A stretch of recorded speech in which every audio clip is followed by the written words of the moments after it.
হিন্দু ধর্মে কেউ মারা গেলে পরিবারের পুরুষ সদস্যরা অনেক সময় মাথা ন্যাড়া করেন। এটাকে মুন্ডন বলা হয়। এর পেছনে দুটো বড় কারণ আছে, একটা আধ্যাত্মিক, একটা প্রতীকী। প্রথমত, শাস্ত্রমতে চুল অহংকার আর সৌন্দর্যের প্রতীক।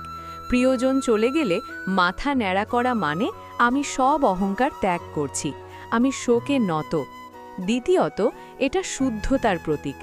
মৃত্যুর পর আত্মার শান্তির জন্য যে শ্রাদ্ধ ও অন্যান্য ক্রিয়া হয়, তার আগে নিজেকে সূচি ও সংযত রাখার সংকল্প হিসেবে এই কাজ করা হয়। আর একটা দিকও আছে, এটা সামাজিক চিহ্ন।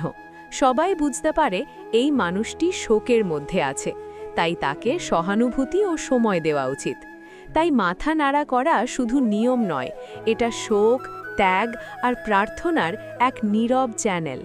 চ্যানেলটাকে ভালো লাগলে সাবস্ক্রাইব করুন এবং লাইক করুন। আপনাদের একটা লাইক আমাকে ভিডিও বানাতে মোটিভেশন দেয়।